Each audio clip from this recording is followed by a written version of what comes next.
82, and of course not that often run indoors, 5,000 metres, but 13:21.27, and he was only just ahead of Jeff Smith, another great British distance runner. Went on to go do so well at the marathon, of course, was just behind him on that occasion, and well, there hasn't been too much since then. But of course, here in Birmingham, we know all about the 5,000 metre world records. Haile Gebrselassie done it here, Kenenisa Bekele's done it here. No world record today, I think 12:50. Obviously, even outdoors is a bit beyond at the moment, but certainly I think something around 13:10, which is what they're aiming for, will be his target. There's a bit of a subtext in this race because the European qualifying time over 3,000 metres, as Mo is introduced to the crowd. There's our pacemakers there, Gideon Katimba and Scott Overall. As I said, the subtext here is that for the likes of certainly young Ross Murray, Ryan McLeod's in this as well, 7:54 is a qualifying mark for the European 3,000 metres championships, and I know that that's what they're aiming at, because that's the sort of pace Mo's going to be running. So don't be surprised to see one or two of the youngsters hanging in there up to the 3,000 metre mark.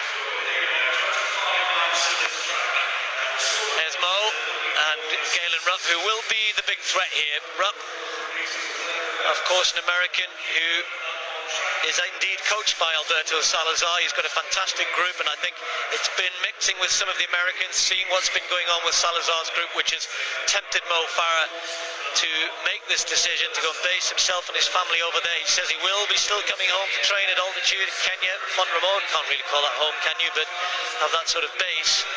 But it's something which all athletes at some point in their career say, this is the person who I think can take me to the next level. Now, he started very slowly, a little bit quick, the pacemakers at the front. They only need to run about 63-ish second laps, Paul, so maybe Mo and Galen Rupp just easing their way into this race.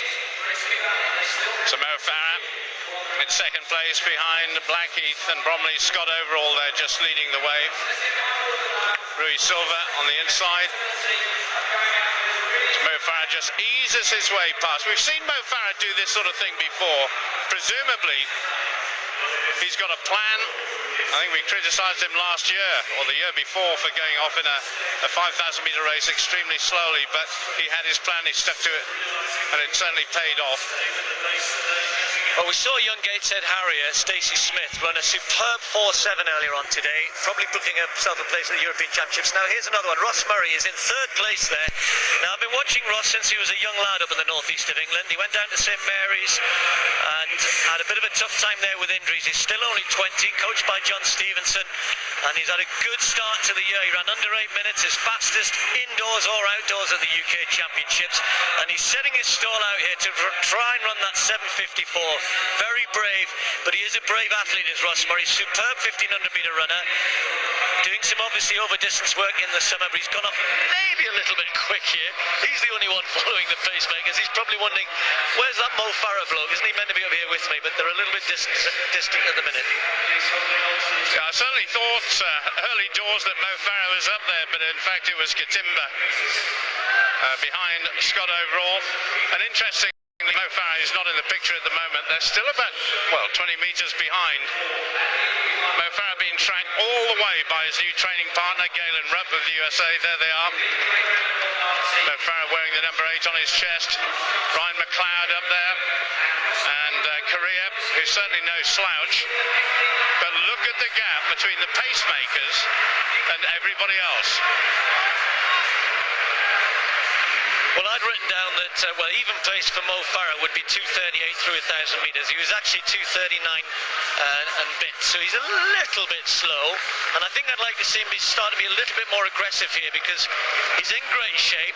And if you're in great shape and you've come here to run a race, then maybe you want to set your stall out and go out and run as hard as you can. He looks as though he's running a little bit conservatively. He knows, though, that Korea and Rupp are obviously good athletes. Rupp had a go in Europe just over a week ago, running a fast 5,000 metres. He was in that race that young Isaiah Koech ran the 12:53, and Rupp paid for going off too hard, so you can understand that he wants to sit off the pace a little bit, but Mo's just starting to pick things up a little bit here and going to drag himself and career and Rupp closer to the pacemakers. But the pace he went through the first 1,000 is fine, because I'm sure he's going to pick things up as this race progresses. So just under 18 laps to go. It's not often you say that in indoor athletics, but still those three at the front. No change really in the order. And just looking back through the field there, Mo Farah back in 5th place at the moment, still being tracked by the American. And everybody who remembers what Mo Farah achieved last year, that double in the European Championships, it was a fantastic breakthrough for him, of course. Under 13 minutes for 5,000 metres as well. He got that landmark out of the way. And so perhaps this is the beginning, a new beginning for Mo Farah, as he plans on moving to America and training with some of the best in the world. Well, Mo Farah is well inside 13:20 pace, but he's a little bit off 13:10 pace. He's somewhere in between there, and it'll be interesting to see whether or not he picks it up. And I think Galen Rupp has been wondering perhaps what's been going on here. I think he was expecting Mo to attack this a little bit more. He hasn't done, so now Rupp is the one who's closing the gap down to the pacemakers. Young Ross Murray and Ryan McLeod, the two northeastern guys up there. Ross went off very, very quickly through the first 1,500 metres and must be starting to feel a little bit tired. Ryan McLeod looking good.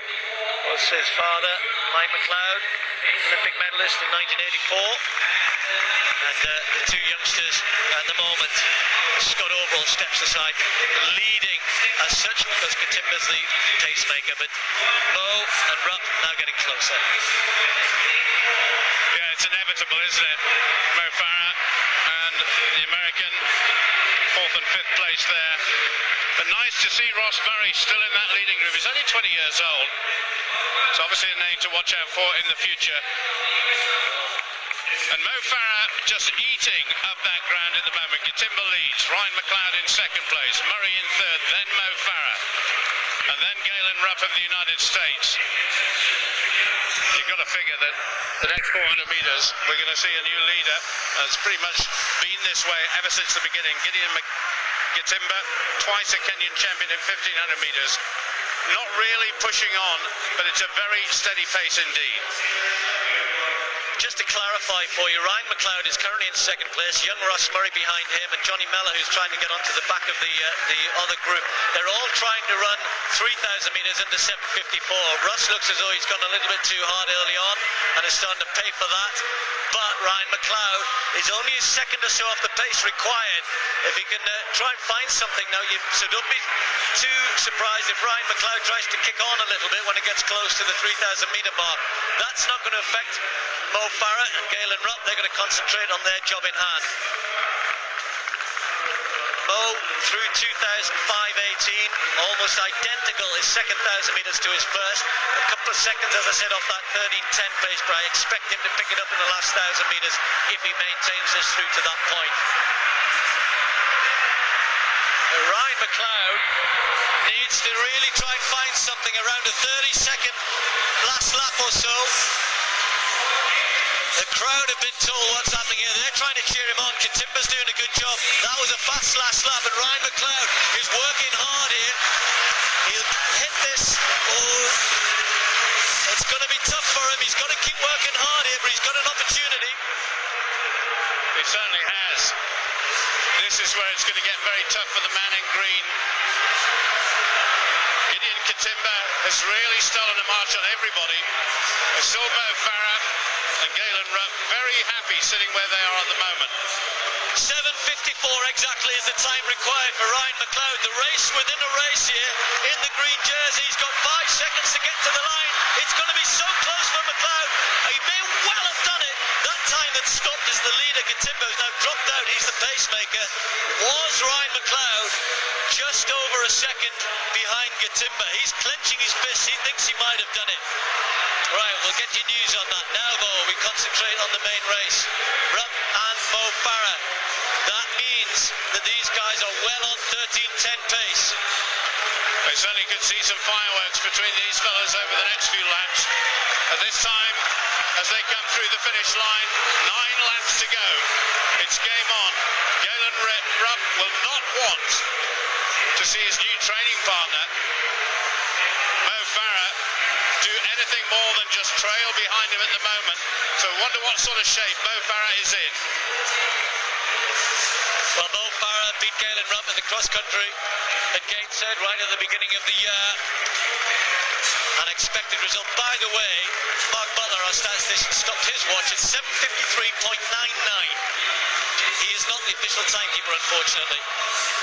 So fingers crossed for Ryan McLeod. But right at the front here, Rupp is asking some questions of Mo Farah here. The pace is good. Farah looks reasonably comfortable. I think he's just starting to work a little bit hard here. And Rupp may be aware of that. He can maybe hear the breathing. Maybe he can hear the change in the rhythm. Though he's got that little bit of a furrowed brow that starts to appear when he's struggling a little bit. So I think he's got to dig deep here. Rupp looks relaxed, looks comfortable. 7 laps to go. I sincerely hope, Steve, that some smart official is going to give those guys who stopped after 3,000 metres an official time, because on our computer I'm sure they'll just come up as DNF, did not finish. Well, I'm not sure what the rules are these days. They're actually jogging round. I think they might have to finish the full whole 5,000 metres. I'll update you on that. That was the rules at one time. Anyway, Rupp and Farah locked together. Mo Farah struggling, working hard here. 6 laps to go. They are well on schedule here. If you assume the last 400 metres, the pace will pick up. It's going to be a fast time. He is absolutely on course to smash the British record.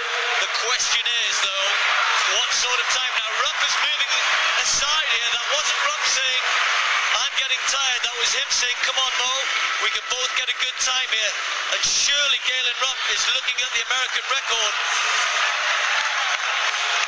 That must be within his sights. He's run 13:14 before. He's well inside that. And of course, Farah way inside anything he's done indoors. And Rupp just takes almost a stumble. We have, of course, seen a super fast time this year already by a junior athlete from Kenya, 12:53.29, and officially a new world junior record. That was staggering, and that was certainly faster than Mo Farah has run outdoors. Race now, they know each other well, they've raced against each other in the past. They're going to be training partners under the guise of Mo Farah's new coach. So what has the American got up his sleeve? What can Mo Farah do from the front? They've got to try and pick things up again. They've run laps of outside 64 seconds at a crucial part of the race. I said earlier, you assume that they'll find something for the last 400, but how tired are they? Can they bring this back around the 13, 10, 11 mark? 3 laps to go for Mo Farah. 600 metres of hard running.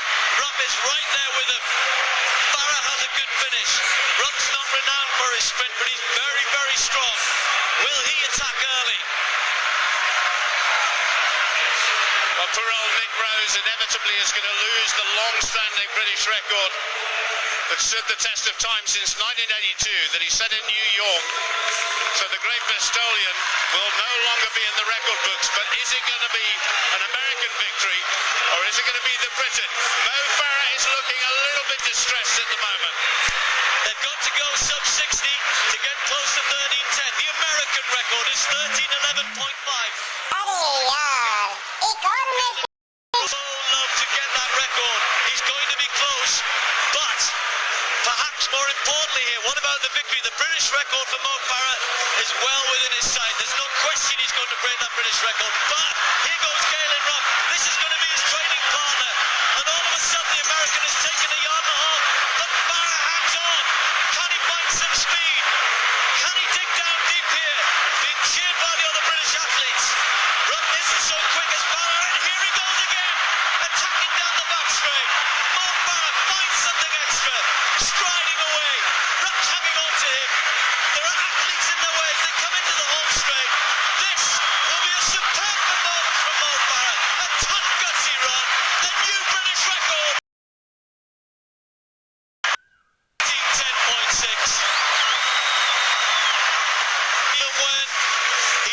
would have been having the easiest of runs. He found something extra. 11 seconds and more off the British record. 28.5 for the last 200 metres. I hope that Galen Rupp has broken the American record. He must be so close. He was helped by Rupp, and of course, as we keep saying, they will become training partners. But he's the best in Britain. He's the best in Europe, and now his quest is to become the best in the world. Great run by Mo Farah. Ik hoor een message. Well, for aficionados, for record keepers, and for athletic spectators everywhere, that was not just a British record, but a European record as well. And there certainly must have come a point in this race where Mo Farah stopped thinking about British records and just concentrated on making sure the American Galen Rupp did not get away. And that was a sure turn of speed with 100 metres to go by the European champion, Mo Farah. Absolutely superb. European champion at 10,000, 5,000, 3,000 metres indoors, and now a British record at 5,000 metres with the European record to boot. What a great way to finish the meeting.